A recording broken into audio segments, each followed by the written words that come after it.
E então, para todas as coisas, como sabem, há sempre uma primeira vez. E então, hoje, para nos falar da Aliança do Sinai, nós temos connosco o Sr. Padre Hermenegildo Faria, que, entre outras coisas, também é pároco, de uma paróquia importante e muito antiga, de São Jerónimo de Real, ali perto dos arredores de Braga. Se não estou em eu, até lá algum momento Moçara, que é talvez o único da Península, ou coisa parecida, muito importante. O Sr. Padre Hermenegildo é reformado em Sagrada Escritura pelo Instituto Católico de Paris e também é professor no Seminário Maior de Braga, professor de Sagrada Escritura. Porventura, esta é a sua missão mais nobre, formar os novos sacerdotes, é porventura a coisa que mais melhor se pode fazer da Igreja. E então é com muito gosto que nós aqui o acolhemos, e hoje é a primeira vez, mas esperamos que haja muitas mais vezes. Muito boa noite então, eu sou o Padre Hermenegildo. Real não é o senhor. É importante porque é histórica, mas de resto é uma paróquia como muitas outras, nem é assim muito grande, mas pronto. O Sr. Padre Luís quis realçar uma importância que ela só tem historicamente. Não tem assim muita mais importância que isso. E então íamos falar hoje, em particular, da Aliança do Sinai. Eu, para falar da Aliança do Sinai, queria falar dessa passagem da Sagrada Escritura, que é o capítulo 19 e 24 do livro do Êxodo, mas enquadrá-lo naquilo que nós fazemos como cristãos. Voltando um bocadinho atrás, não indo à Aliança de Noé, vou recapitular convosco algumas coisas, em algumas imagens e alguns textos que vou apresentar, sobre as alianças anteriores à Aliança do Sinai. Já viram ontem a aliança com Noé, portanto eu vou passar à frente dessa aliança, mas vamos ver rapidamente a aliança com Abraão, que Deus fez com Abraão. E para refletir sobre essas alianças, eu proponho-vos um texto que vocês podem pensar que não tem nada a ver com aquilo que estamos a falar. Mas eu vou ligar o computador.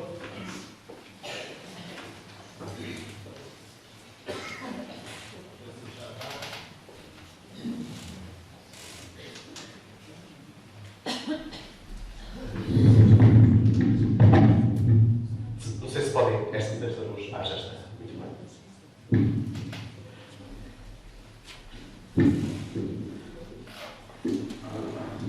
Só um segundo, enquanto estas coisas aquecem, que às vezes arrefecem, depois tem que aquecer outra vez. É só um segundo. Pronto, cá está ele.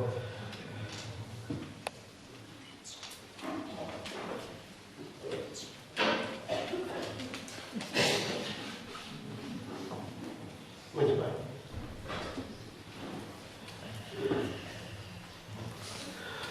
Portanto, antes de chegar ao Sinai, eu vou-vos propor duas personagens. A personagem de Noé, que vocês já conhecem, que já ouviram falar ontem, e o outro personagem é Abraão. Noé, o construtor da arca, por isso ele aparece ali com um martelo, esteve a fazer a arca, a sua arca. E depois do outro lado temos Abraão, com um cajado, o Abraão, que é o viajante, aquele que caminha, o peregrino. E, para partir destes personagens, eu proponho-vos um texto que é lido na Vigília Pascal, na bênção da água batismal.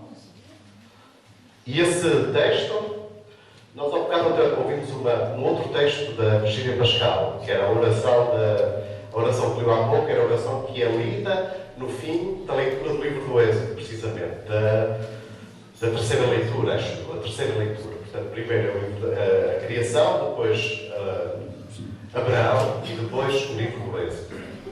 E diz assim: Senhor nosso Deus, pelo vosso poder invisível, realizais maravilhas nos vossos sacramentos. Ao longo dos tempos, preparaste a água para manifestar a graça do batismo. Logo no princípio do mundo, o vosso Espírito pairava sobre as águas, prefigurando o seu poder de santificar. Temos aqui uma alusão à criação, não é? ao episódio da criação, o Espírito de Deus que pairava sobre as águas. Não é? Nas águas do dilúvio, deste-nos uma imagem. Esta palavra é muito importante. Uma imagem do batismo. Sacramento da vida nova, porque as águas santificam ao mesmo tempo o fim do pecado e o princípio da santidade. Aos filhos de Abraão, cá está a alusão à aliança com Abraão, que nos torna filhos que faz da descendência de Abraão filhos e herdeiros dessa aliança que Deus fez com Abraão. Fizestes atravessar a pé enxuto o mar vermelho. Cá está a alusão a um outro episódio, a saída do Egito. Para que esse povo liberto da escravidão fosse a imagem do povo santo dos batizados. Portanto, temos aqui esta oração. Diz-nos que para perceber o batismo, nós temos que fazer alusão a várias coisas que estão no Antigo Testamento. E as coisas que estão no Antigo Testamento só são compreensíveis à luz do batismo. Aí está todo o sentido da palavra imagem. É por isso que o povo de Deus, o povo judeu, não compreende a plenitude do mistério da sua história se não aceitar a redenção em Jesus Cristo, quer dizer, se não aceitar os sinais que Jesus Cristo nos dá. Em particular, por exemplo, aqui o caso do batismo. Aquilo que se passou era imagem de outra coisa. É chamada leitura tipológica. A tipologia, que era tão importante para os padres da Igreja. Eles viam tudo, eles próprios liam o Antigo Testamento, mas ao ler o Antigo Testamento, eles não procuravam histórias mais ou menos edificantes. Não procuravam no Antigo Testamento apenas uma cronologia de factos, etc., que conduziam até Jesus. Não, eles procuravam imagens daquilo que Jesus nos tinha dado. E essa procura das imagens do Antigo Testamento já está no Novo Testamento. Por exemplo, Jesus, olha, os vossos pais comeram o maná no deserto, pois quem comer do pão que eu lhe der terá vida, etc. Esse discurso do pão de vida quer dizer que Jesus diz que para compreender o episódio do maná no deserto, tem que esse episódio só é compreendido à luz do pão da vida que Jesus dá, que é o seu corpo e o seu corpo em alimento, a sua carne em alimento. Cá temos esta ideia de imagem, o tipo, a tipologia, que é muito importante para compreender tudo o que está no Antigo Testamento. E os padres da Igreja liam sempre o Antigo Testamento nesta perspectiva. E nós vamos ver que isto é muito importante para perceber a aliança do Sinai. Ela é a imagem de quê? Onde é que ela encontra-se? Em que é que ela se cumpre na sua plenitude no Novo Testamento e na economia sacramental da Igreja? Não vamos só ver ali um episódio de Moisés que sobe com a teofania, os mandamentos, etc. Vamos procurar a imagem de algo diferente, de algo novo, de algo que nós já vivemos até e que nos ajuda a compreender aquilo que nós já vivemos até. Portanto, temos aqui, nesta oração da Vigília Pascal, para dizer, vocês querem compreender o que é o batismo? Então lembrem-se de Noé. Então lembrem-se do Mar Vermelho. Lembrem-se de Abraão. Lembrem-se da criação do Espírito que pairava sobre as águas. Pois o batismo é isso tudo. E o batismo torna isso tudo claro. E o batismo cumpre essa palavra que estava escondida, essas realidades primordiais do tempo da primeira aliança. É muito importante isto. É muito importante na leitura dos padres da Igreja, é muito importante para nós, é muito importante para que nós percebamos até os sacramentos. Portanto, temos aqui, então, a alusão a essas realidades, a essas alianças que depois se realizam nessa aliança por excelência, que é a aliança que Deus faz com a humanidade em Jesus Cristo, na qual nós entramos por um batismo. E agora queremos perguntar uma coisa. Esta aliança que Deus faz com Noé é precedida, não sei se vocês viram ontem, não sei se o Padre Plano falou desta parte, essa aliança que Deus faz com Noé é precedida por um desabafo de Deus. Deus que diz, estou cheio disto. Não sei se vocês viram isso ontem. Deus disse, eu estou cheio disto. Estou cheio de vos aturar. Ele disse hoje isso aos meus alunos. É raro dizer, mas hoje eu estava tão barulhentos que disse: ó pai, estou cheio de vos aturar. E Deus fez um bocado assim. Deus arrependeu-se do que tinha feito. Deus parece que diz que se arrependeu. Isto quer dizer que Deus criou a humanidade, no princípio. Criou um projeto de vida, de comunhão com Ele. Deu-lhe um jardim, deu-lhe as árvores todas do jardim, deu-lhe os frutos todos. Só lhe pediu: olha, ali não mexas. E o que é que a humanidade foi? Só pensou naquilo, não é? Foi logo mexer naquilo que Deus disse: olha, não mexas ali. Mas só pensou mexer ali. Isto agora faz-me lembrar um amigo meu que é psicólogo e psiquiatra de crianças. Crianças com problemas. E então, quando ele as recebe pela primeira vez, ele põe em cima da secretária, põe toda a espécie de coisas, brinquedos, esferográficos, papéis, tudo. E diz assim à criança: olha, tu podes mexer em tudo, podes brincar com tudo o que está aqui. Mas olha, não mexas na minha esferográfica, porque eu peço-te que não mexas que é minha, está bem? Pois a criança depois só olha para mim. Esqueceu todos os outros brinquedos, esqueceu tudo o que estava ali, esqueceu os doces, os roçados, fixa o olhar naquilo que ele disse: olha, por respeito por mim, peço-te que não mexas aqui. Pois ela não pensa noutra coisa, senão, sobretudo se a criança tem problemas. Mesmo que não tenha, pensa, não é? E quando tem, então ainda pensa mais, não é? É isso. Portanto, Deus que na sua criação planta um jardim para a humanidade, tem um projeto de comunhão com a humanidade, que Ele cria a sua imagem e semelhança. Mas, ao pecado, a seguir esse pecado, a humanidade entra numa espiral de mal. E logo assim, o que é que acontece? Os dois irmãos, o que é que se fazem?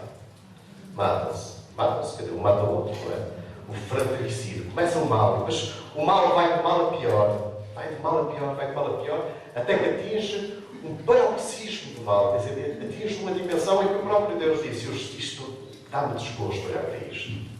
E diz que isto não só tem um roteiro. Chuva nisto, não é? Chuva, chuva, chuva, chuva. Até, pronto. A humanidade atinge um paroxismo do mal, um ponto culminante, uma maldade extrema, que sem remédio. E Deus queria, através da aliança com Noé, faz com que haja um recomeço, uma recriação. Mas o nosso padre é para a certa bendição, é um recomeço, uma nova criação. Depois temos Abraão. Portanto, deixemos Noé, vocês já falaram, temos Abraão. E Abraão, a história de Abraão é precedida também por um momento, um paroxismo do mal. Quem é que sabe qual é esse momento na história de Abraão, no livro do Gênesis, que está mesmo antes de aparecer o nome Abraão? Qual é esse paroxismo do mal? A torre de Babel. Ui, esse é um pecado.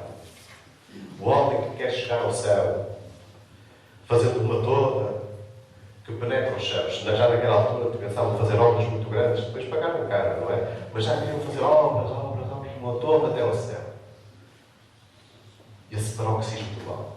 Penetrar os céus.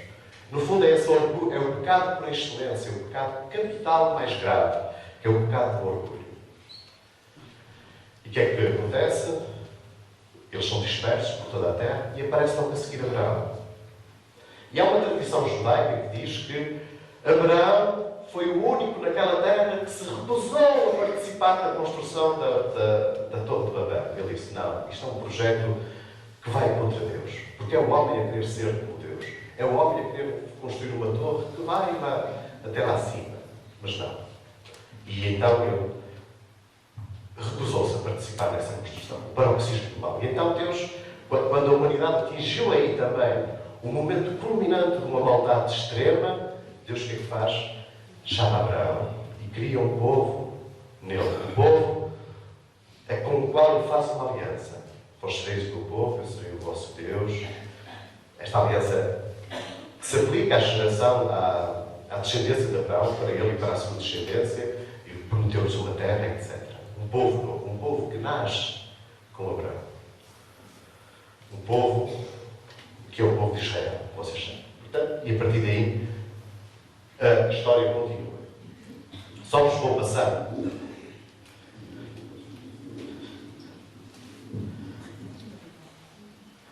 Portanto, temos aí aquele texto de que eu falei há pouco, não é? O Senhor reconheceu a maldade dos homens, era grande na terra e todos os seus pensamentos e desejos tendiam sempre e unicamente para o mal. Não havia nada de bom.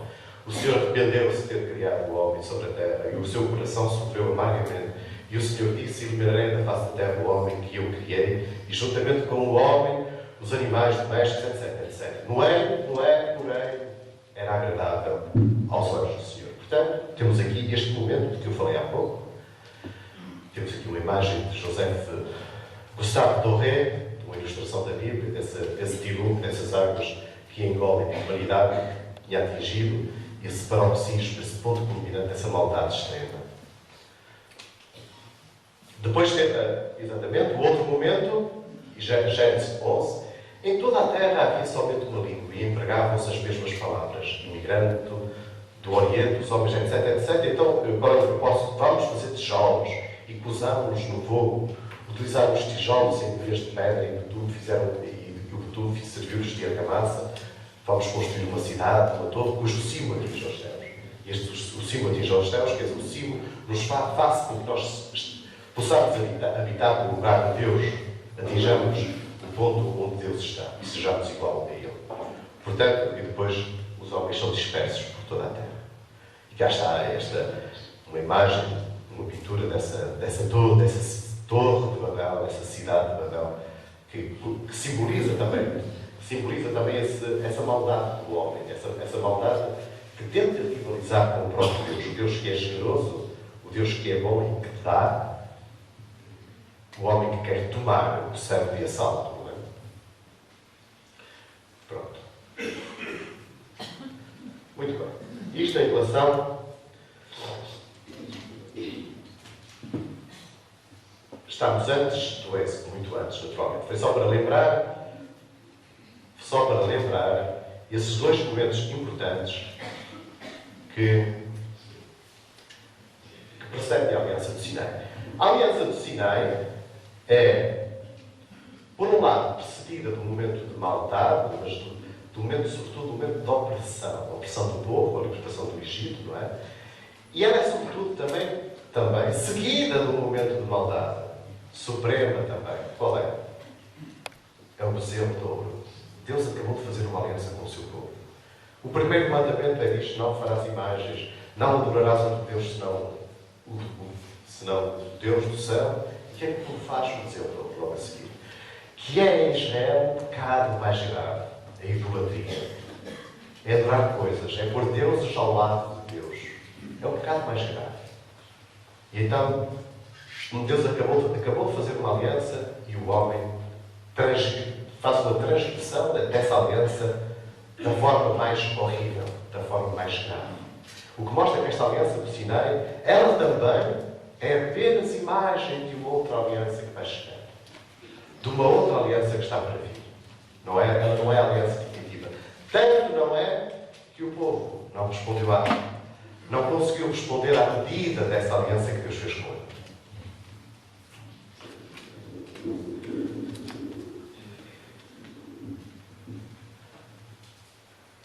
Antes de passarmos, então, para esse episódio, queria só convosco ver alguns elementos constitutivos daquilo que é o pacto da aliança. E temos aqui alguns elementos que queria que vocês repudessem, que vamos encontrar no texto do Êxodo. O contrato da aliança era selado sob um juramento, muitas vezes, no quadro de um santuário.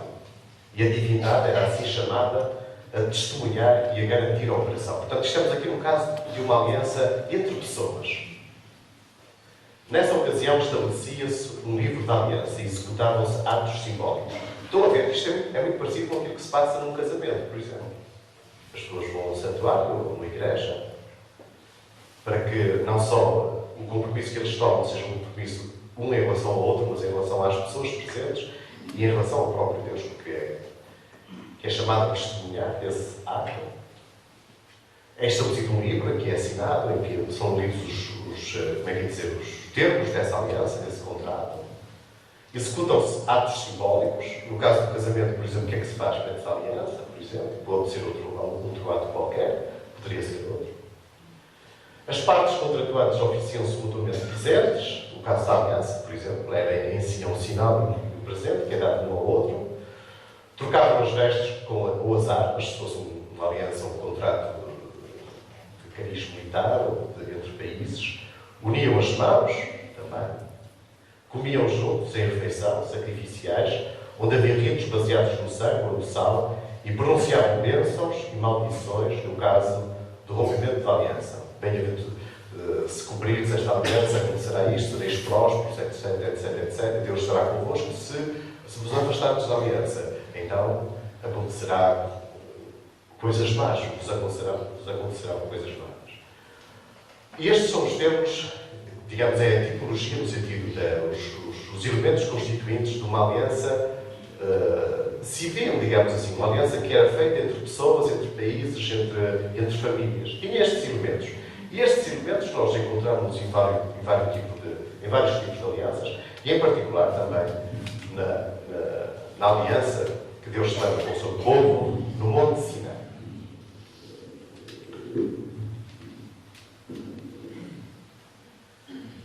Temos então Noé, Abraão, e temos aqui Moisés. Estão a ver estas imagens? Noé parece o martelo do construtor da arca, Abraão comeu vestir-se com o cajado do peregrino, e Moisés com o cajado do pastor, o guia, daquele que conduz o rebanho. E temos aqui um primeiro elemento. Já estamos no livro do Êxodo, capítulo 19, versículos 1 e 2. Diz assim: Na terceira lua nova, depois da saída dos filhos de Israel da terra do Egito, naquele mesmo dia chegaram ao deserto do Sinai, partiram de Refidim e chegaram ao deserto do Sinai e acamparam no deserto. Israel acampou lá, diante da montanha. Temos aqui uma precisão histórica e temporal. E é a terceira lua nova depois da saída dos filhos de Israel da terra do Egito. Este elemento quer indicar precisamente o momento em que esta aliança do Sinai se realiza.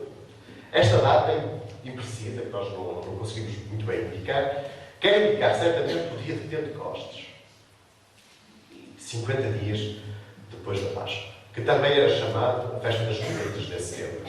Esta festa agrícola celebrava o fim da colheita do trigo. Israel tomou-a, sem dúvida, aos cananeus, depois de se instalar na Terra Santa, a quando da sua instalação na Palestina. Mais tarde, ela foi associada ao momento da história da salvação e passou a ser a festa da aliança e do dom da lei no Sinai.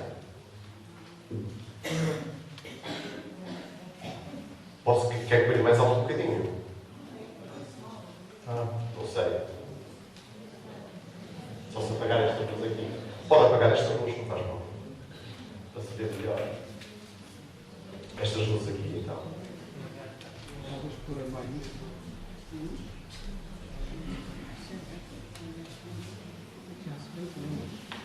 Se já se vê melhor?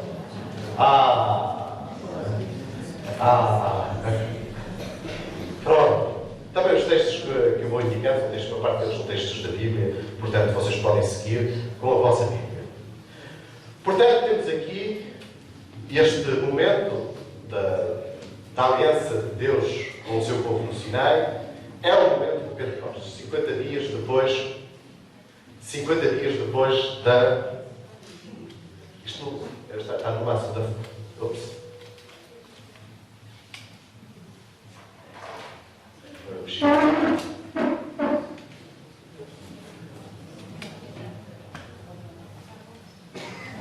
Eu acho.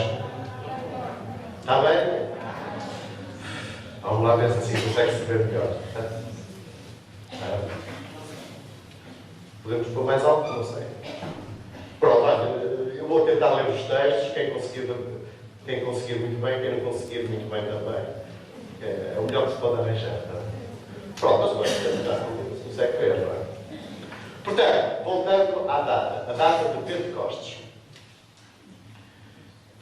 Estas duas festas, nós temos a festa da Páscoa, nós celebramos a ressurreição de Jesus Cristo, não é?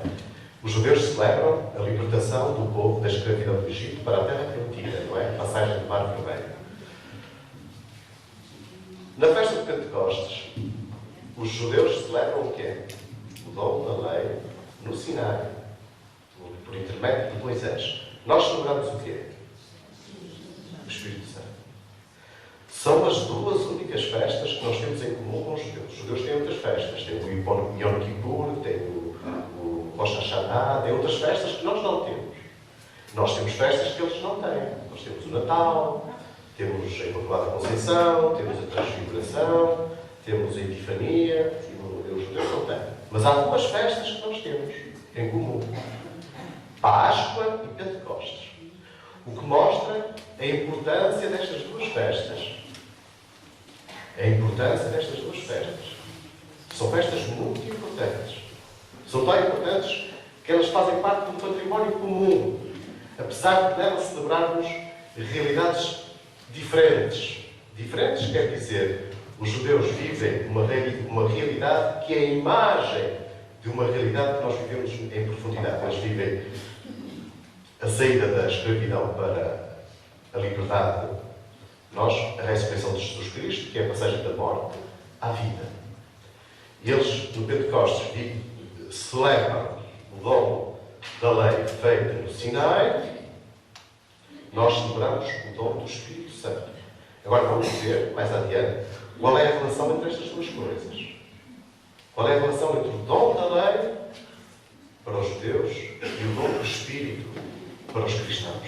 É a festa. São as duas únicas festas que nós temos em comum com o povo judeu.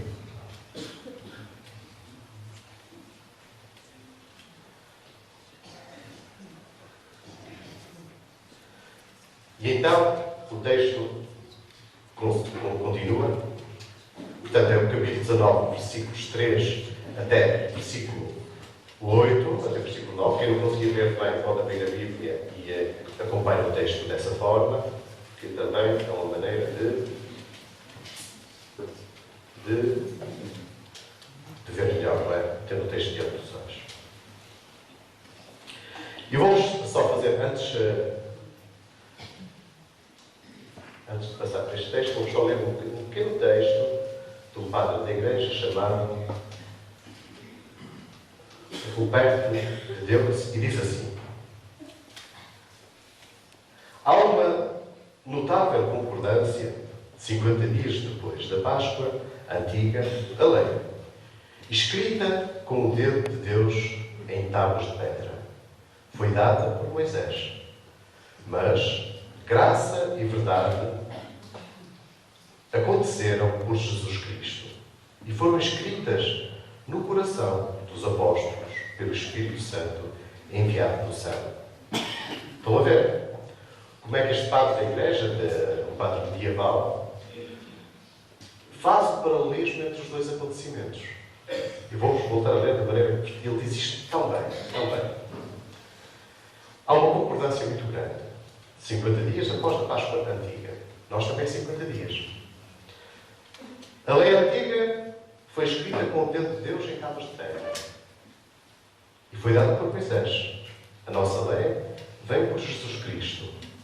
E é escrita no coração dos apóstolos e dos cristãos, acrescento eu, não pelo dedo, mas pelo Espírito Santo. E o Espírito Santo, há um hino muito antigo também, que nós cantamos, que ele é chamado, como é que ele é chamado? Digitus Dei. O Espírito Santo é chamado o dedo de Deus. O dedo de Deus. Temos aqui, então, a subida, este primeiro relato de Moisés, que começa desta forma, não é? Moisés subiu até junto de Deus. Tem até medo de se aproximar e ouvir a voz de Deus. Moisés funciona um pouco como mediador, tal é o medo do povo. E depois esta alusão à águia que carrega o povo, esta proximidade carinhosa de Deus, que se manifestou. Deus lembra: carreguei-vos sobre as asas da águia, embalei-vos quase como uma mãe. Essa proximidade de Deus é revelada antes de ser revelada a sua transcendência. Nesta teofania terrível do Sinai, terrível nesse aspecto, temível até, tal como é evidenciado pela reação do próprio povo. O povo não quer sequer ouvir a voz de Deus, pede que seja Moisés a aproximar-se de Deus, Moisés que leve junto de Deus as palavras do povo, e o povo e que traga de volta as palavras de Deus para o povo. E vemos aqui uma diferença muito grande entre, como eu vos dizia, entre a economia da antiga aliança e da nova aliança. Por exemplo, no episódio da Anunciação, o anjo propôs a Maria uma missão. Ela seria a mãe do Salvador. E ela disse: eis a chegar do Senhor, faça-se a mim segundo a vontade. O que é que aconteceu com o velho? A palavra de Deus penetrou no seu coração, no seu sangue. Quer dizer, já não é este medo da palavra terrível de Deus que provoca até a própria morte àqueles que se aproximam dela. O Deus temível, o Deus que se aproxima. E nós vemos em Paulo o Deus que bem habitado nos nossos corações e que em nós é a voz. Estão a perceber? Ele diz, o Espírito de Deus foi derramado em nossos corações e nós gritamos a Deus, Abba, ó Pai. Quer dizer, não só a voz de Deus deixa de ser temível, mas ela penetra o nosso coração para ela própria ser a voz do próprio Deus que no Espírito que se dirige a Deus. E entra nesse diálogo da comunhão trinitária, Abba, ó Pai. Portanto, estamos a ver como é que esta aliança nos ajuda a perceber a verdadeira aliança, a aliança nova em Jesus Cristo, o dom do Espírito.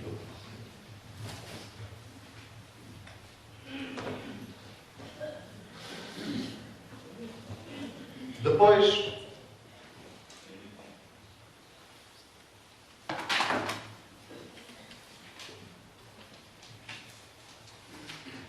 diz assim um padre da Igreja do século IV: a multidão tinha sido convocada para junto da montanha, mas todos, mesmo Arão e os seus filhos, receberam a ordem de adorar a Deus de longe. Só Moisés subia a montanha, entrou na nuvem e falou com Deus e recebeu a lei. Para a multidão é a lei da letra, mas para aqueles que sobem mais alto é a lei do Espírito. Para o povo é dada uma lei escrita em tábuas de pedra, por intermédio de Moisés, porque o povo não ousava aproximar-se de Deus, desse Deus terrível. Mas para aqueles da nova aliança, essa lei já não é a lei gravada em tábuas de pedra, é a lei gravada em tábuas na tábua que é o coração de carne. E a narração continua. O Senhor disse a Moisés: eis que eu venho ter contigo no coração da nuvem, para que o povo ouça quando eu falar contigo e também acredite em ti para sempre. E Moisés transmitiu ao Senhor as palavras do povo. Estão a ver? Moisés, neste papel de mediação. O Senhor disse a Moisés: vai ter com o povo e fala-os santificar hoje e amanhã, que eles lavem as suas roupas, que estejam prontos para o terceiro dia, porque no terceiro dia o Senhor descerá dos olhos de todo o povo sobre a montanha do Sinai. Esta preparação para a aliança. Põe limites ao redor do povo, dizendo: guardai-vos de subir à montanha e de tocar os seus limites. Nós até temos o canto que pedimos: quero subir à montanha, quero ouvir. Se conhece esse canto? Exatamente. Contigo. Mas nós não somos Moisés, só somos Moisés agora. Agora, se fôssemos daquele tempo, não podíamos cantar esse canto, mas não. Porque não sei o que é que nos acontecia. Pumba, logo ali. A gente mal quer subir à montanha, tchau. Ficava logo ali, não é? Portanto, esse canto, que é pelo menos essa estrofe, diz já essa nova realidade que nós vivemos, que é diferente desta. Mas esta é a imagem da que nós vivemos hoje. Nenhuma não tocará nele, nesse limite da montanha. Mas será apedrejado ou atravessado de flechas, seja animal ou seja homem, não viverá. Quando soar longamente o chifre do carneiro, eles subirão à montanha. Temos aqui alusões a uma liturgia que é posterior, certamente, a este episódio, que é uma liturgia do templo. Temos aqui, certamente, referências a uma mão redacional muito posterior, de certeza, depois do exílio, etc. Mas isso não importa. Temos aqui toda esta liturgia que se põe, que se começa a arranjar, a colocar com todos os seus elementos, não é? O toque do sofá, que era usado na liturgia também. Moisés desceu da montanha ao encontro do povo, e ele santificou o povo, e eles lavaram as suas roupas. Cá está todo este ritual para concluir, então, entre Deus e o povo a aliança do Sinai. E temos aqui, então, a descrição agora. Portanto, já estamos no capítulo 19, versículo 16. Quem não conseguir ler, portanto, abre a Bíblia. Êxodo 19, capítulo 19, versículo 16. A teofania do Sinai, que é uma das teofanias mais espetaculares, mais majestosas de toda a Bíblia. E eis que no terceiro dia, ao amanhecer, houve trovões e relâmpagos, e uma nuvem pesada sobre a montanha, e um som muito forte de trombeta. Cá está outra vez estes elementos da liturgia do templo, do segundo templo, digamos assim. E todo o povo que estava no acampamento tremia, toda a gente cheia de medo. Moisés, enquanto que o que é que acontece no Pentecostes? É ao contrário. O povo tremia e depois deixou de tremer, não é? É ou não é? Toda a gente estava cheio de medo. O medo estava metido dentro de casa, todos cheios de medo. Vem a lei nova e eles perdem o medo. É ao contrário. Não é? Lembram-se desse episódio do Pentecostes? Estavam todos cheios de medo, metidos dentro de casa. Aqui é o contrário.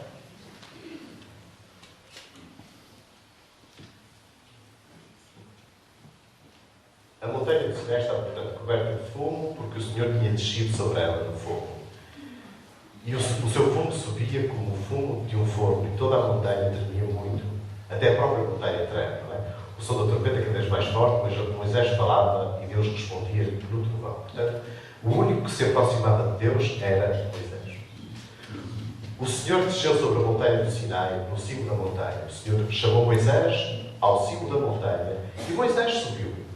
O Senhor disse a Moisés: desce e adverte solenemente o povo, para que não se precipite para o Senhor, para ver, muitos deles cairiam. Portanto, mais um aviso: não vos aproximeis, cuidado, isto aqui, mais do que isto, ninguém pode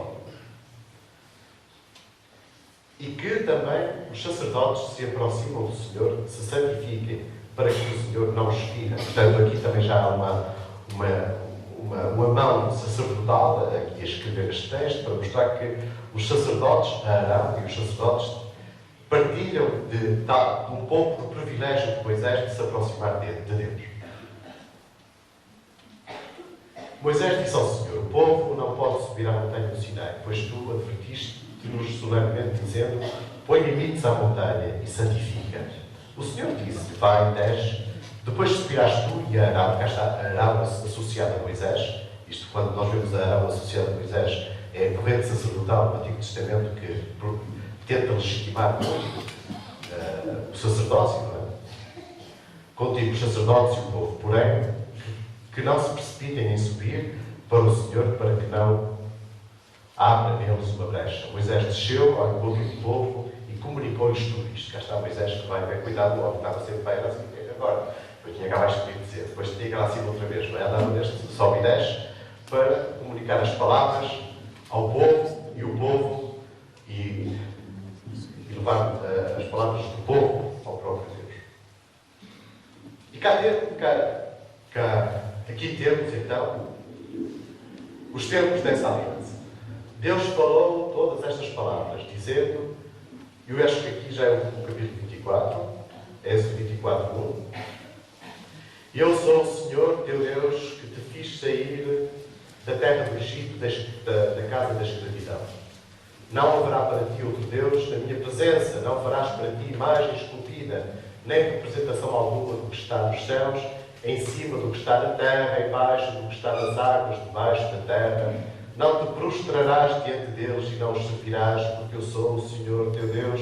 Sou o Deus zeloso que castiga o pecado dos pais, dos filhos, até à terceira e à quarta geração, para aqueles que me odeiam, mas que trata com bondade até à 10ª geração aqueles que me amam e guardam os meus mandamentos. Não usarás o nome do Senhor teu Deus em vão, porque o Senhor não deixa impune aquele que usa o seu nome em vão. Recorda-te do dia do sábado, etc. Não vou ler tudo. Mas vem aqui, temos aqui os 3 primeiros mandamentos dos 10 mandamentos, não é? Amar a Deus sobre todas as coisas, não invocar o santo nome de Deus e guardar, nós dizemos domingos e festas de guarda, mas aqui o sábado, que é o domingo. Vem, apesar de ser apenas 3 mandamentos, são os 3 mandamentos que se referem a Deus, os outros 7 referem-se ao próximo, não é? Amar pai e mãe e outros, honrar pai e mãe e outros legítimos superiores, depois não matar, etc, não é? Esses são os 3 que se referem diretamente a Deus, mas apesar de serem só 3, são aqueles que são mais desenvolvidos, onde há mais texto, e aqueles que são proclamados de forma mais solene. De forma mais solene. Vejam, por exemplo, a interdição das imagens. Não farás para ti mais comida, nem que está em cima do céu, na terra, no que está nas águas de baixo, não mostrarás dessas imagens, etc. Esta maneira redundante de dizer as coisas, esta maneira solene para mostrar a importância destes 3 primeiros mandamentos, que apesar de serem só 3 nos 10, são de facto, pela quantidade de texto que lhes está atribuída, são de facto os mais importantes.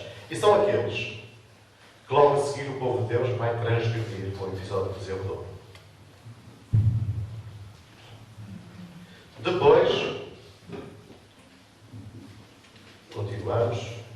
Aqui temos então os outros 7 mandamentos. Honrar pai e mãe, não é? Não matar, não cometer adultério, não roubar, etc. Não prestar falso testemunho e todos os outros mandamentos. Todo o povo via os trovões, com licença, as tochas, o som da trombeta e a montanha fumegante. O povo viu, tremeu e manteve-se à distância. Disseram a Moisés: fala-te connosco, que nós escutaremos, mas que não fale Deus connosco. Estão a ver aqui a importância destas palavras para perceber bem esta realidade daquela que é nossa agora.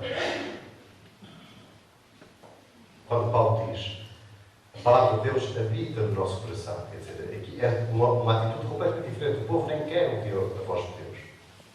Não é que não que a rejeite, mas que a teme. Não está preparado para ouvir essa voz de Deus. Não está preparado para ouvir o murmúrio de Deus. E esse murmúrio nós vamos conhecê-lo no Novo Testamento. A voz de Deus em nós, o que é que faz? Grita a Deus, chamando Pai. Disseram a Moisés: portanto, fala tu connosco, que nós escutaremos, mas que não fale Deus connosco, para que não morramos.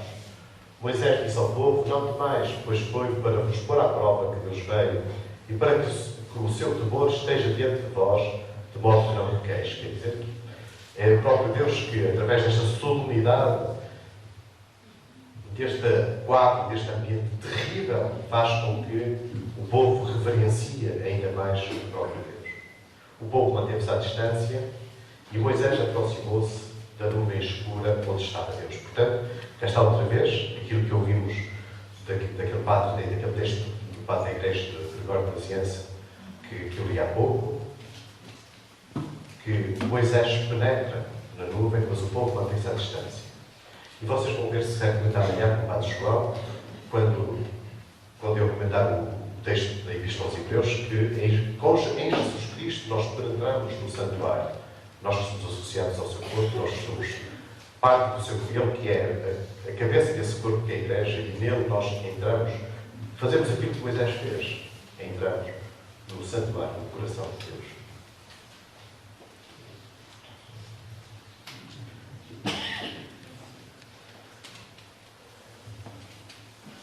Sim, agora que estamos no capítulo 24, desculpa.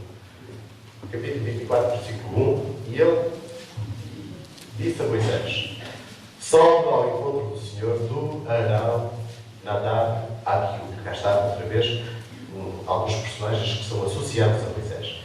70 dos anciãos de Israel e, prostrando-se de longe, Moisés aproximar-se-á sozinho do Senhor, e eles não se aproximarão, e o povo não se unirá com ele. Portanto, estes vêm, um bocadinho mais perto, mas ficam ali só Moisés. Mais uma vez é que vai. Moisés veio e relatou ao povo todas as palavras do Senhor e todas as normas. E todo o povo respondeu de uma só voz e disse: poremos em prática todas as palavras que o Senhor pronunciou. Cá está, como cantamos ao bocado no início deste encontro, este assentimento dado pelo povo, nós faremos aquilo que Deus disse, que Deus nos disse por Moisés. Não é? Moisés escreveu todas as palavras do Senhor, levantou-se de manhã cedo e construiu um altar no sopé da montanha e 12 estelas pelas 12 tribos de Israel. E enviou jovens dos filhos de Israel e ofereceram holocaustos e sacrificaram ao Senhor novilhos como sacrifícios de comunhão. Aqui temos aqueles elementos que fazem parte de um tratado de aliança, como nós vimos naquela tipologia que eu vos apresentei no princípio. Os sacrifícios de comunhão, etc.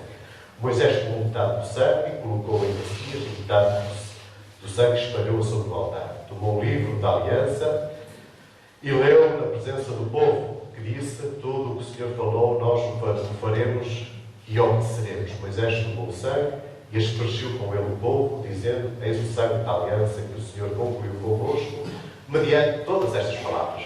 Aqui temos outra vez elementos que são certamente típicos da liturgia do segundo tempo, depois do exílio, com esta presença do livro, ao qual nós damos o nosso assentimento.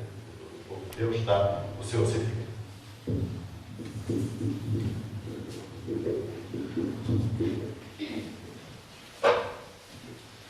Nesta escolhi apenas uma pequena imagem para ilustrar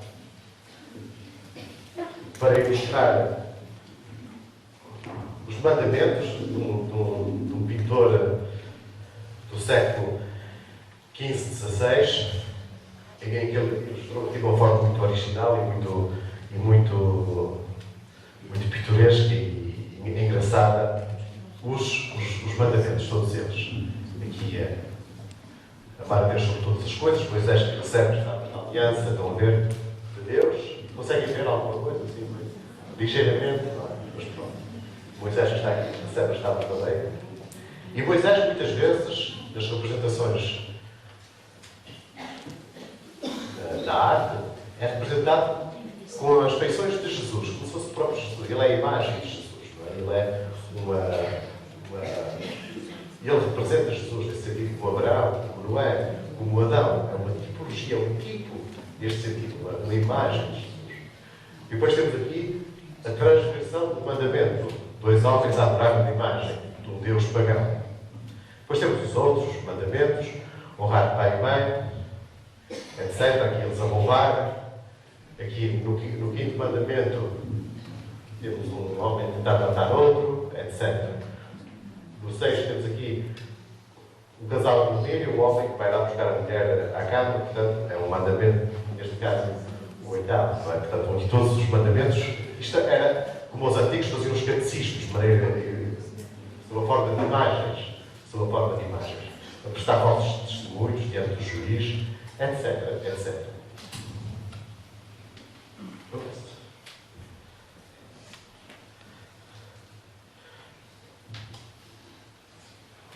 Aqui temos uma imagem do Gustavo Doré, que é o tal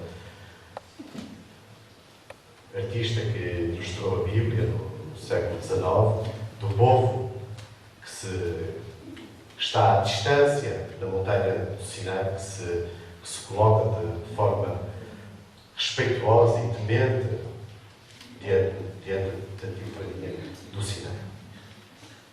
Moisés, ele que é representado muitas vezes com esses 2 feixes de luz que lhe saem da cabeça, quase como 2 corpos, ele que é o legislador, aquele que traz a lei, que fala com Deus, que transmite a Deus as palavras do povo e que transmite ao povo a palavra de Deus e o código da aliança. E depois, mal o homem, vem logo dizer o todo, não é? Mal a aliança é concluída, mal o povo diz: sim, nós faremos tudo aquilo que Deus disser. O Moisés vira costas, o que é que acontece? Eles é todo ao contrário daquilo que disseram, não é?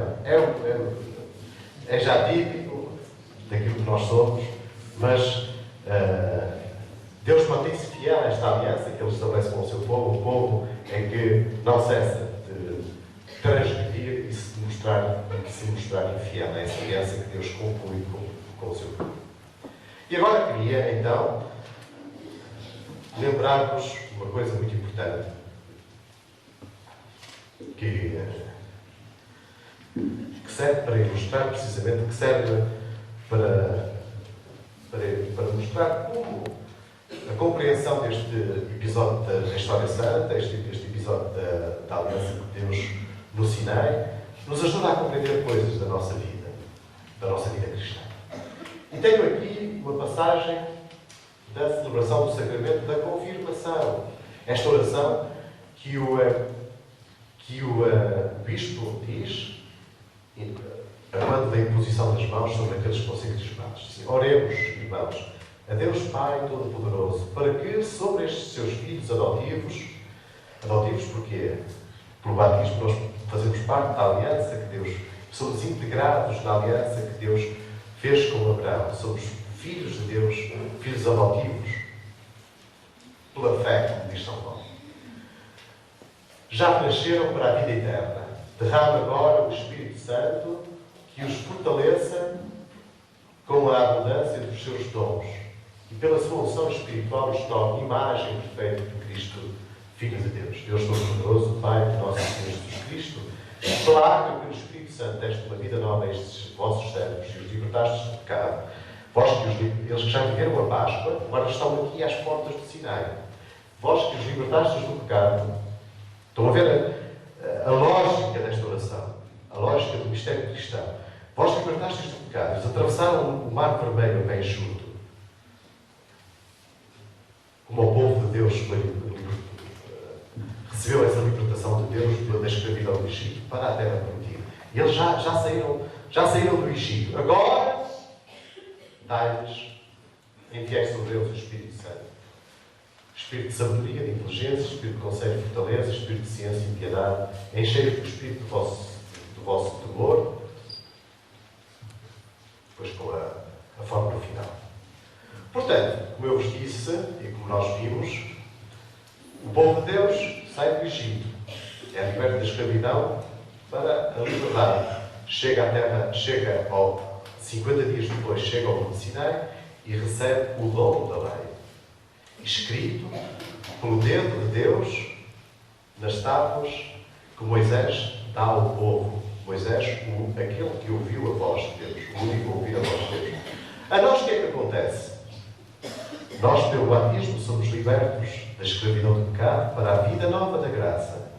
E 50 dias depois, digamos assim, recebemos o dom, mas aí já não é o dom da lei, é o dom de quê?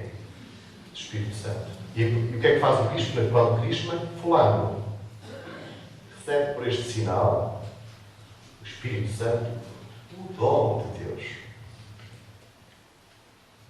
E a lei, o que ele escreve na testa do crismando, é aquilo. É da mesma forma como as tábuas de leis foram escritas com o dom de Deus, o ministro, pelo seu dedo e pelo óleo do crisma, inscreve no coração da pessoa que é crismada uma lei nova. E que lei nova é essa? É o dom do Espírito, que não é feita de preceitos, não é feita de mandamentos, não é feita de leis. A lei nova é o dom do Espírito Santo.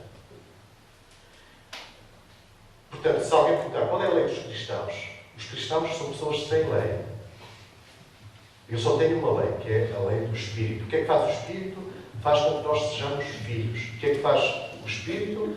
Faz com que, sendo filhos, nós ouçamos ou entremos na voz de Deus em nós. Quer dizer, a voz que em nós se liberta, chamando a Deus Pai. Essa voz que os antigos não queriam ouvir, porque não estavam preparados para ouvir. Estão a perceber? Isto é muito importante. Eu permito-me dizer que isto é muito importante. Estamos aqui no coração do mistério cristão. Estamos aqui no coração do mistério cristão. Do mistério, o mistério pascal. O que é este mistério pascal? E nós estamos a ver o que é o mistério pascal à luz de tudo aquilo que o Antigo Testamento nos diz. À luz de tudo aquilo que o Antigo Testamento nos mostra. E à luz de tudo aquilo de que o Antigo Testamento é a imagem, mas que nós vivemos na realidade plena em Jesus Cristo. Vimos como a aliança com Abraão, a aliança com Noé, a aliança primordial da criação são imagens do batismo. E vemos como a aliança que Deus faz com o seu povo no Sinai são o sinal desta aliança final que Deus faz com a sua humanidade, dando-lhe não uma lei escrita em tábuas de pedra, mas dando-lhe uma lei nova, escrita no coração de todo aquele que aceita esse dom que Deus nos dá. Se vocês perceberem isto, percebem tudo. Não é preciso perceber mais nada. E percebem, de certeza, não é? Temos aqui uma ilustração desse nosso Sinai. O qual é o nosso Sinai? É o dom do Espírito. Que, na história do Novo Testamento, acontece quando? Acontece no dia de Pentecostes. Em que sobre os apóstolos, sobre todos eles reunidos no cenáculo, sobre a forma de fogo, como no Sinai. Viram que no Sinai veio um fogo que desceu, não é? No cenáculo, sob a forma de fogo, de um fogo que se divide sobre cada um dos apóstolos, que faz com que cada um dos apóstolos é quase como se fosse o Sinai. Há uma teofania em cada um deles. Há um dom do Espírito que é derramado. E o que é que faz esse dom do Espírito? Faz com que a palavra, Maria que está ali com a palavra no seu colo, essa palavra seja para nós, se torne para nós a voz de Deus. A voz de Deus em nós. A voz que nós ouvimos. A voz que nós não temos medo de ouvir, como tinha o povo da Antiga Aliança. A voz que é o Espírito de nós, o Espírito em nós que chama a Deus Pai. E se para o povo da Antiga Aliança a lei era uma lei baseada em preceitos, prescrições, ordens, ordenamentos e todo um conjunto de jurídico, um ordenamento jurídico praticamente, para nós somos o povo sem lei. Somos o povo da nova aliança, quer dizer, o povo do dom do Espírito. E isso é o que diz Santo Tomás de Aquino na Suma Teológica, no Tratado da Lei Nova. O que é a Lei Nova? É o dom do Espírito. Portanto, se nós falarmos da aliança que Deus faz com o seu povo no Sinai, é para quê? Neste caso, nós, para percebermos a nova aliança. Para percebermos a nova aliança. A realidade nova que é sobre nós derramada pela graças à morte e ressurreição de Jesus, pelo qual nos veio o dom do Espírito. Perceberam? Acho que está mais ou menos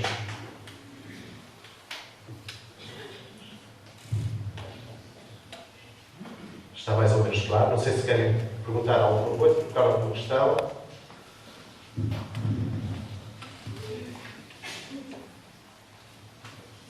Peço desculpa por as imagens não terem sido assim tão claras. Como eu daqui via bem, mas parece que ao fundo havia quem não disse.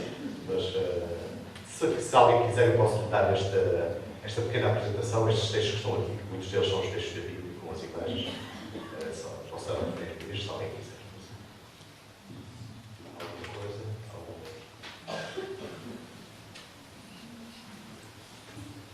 É mau sinal, é mau sinal. Quando as pessoas têm questões, é mau sinal. Ou perceberam tudo, ou não perceberam nada.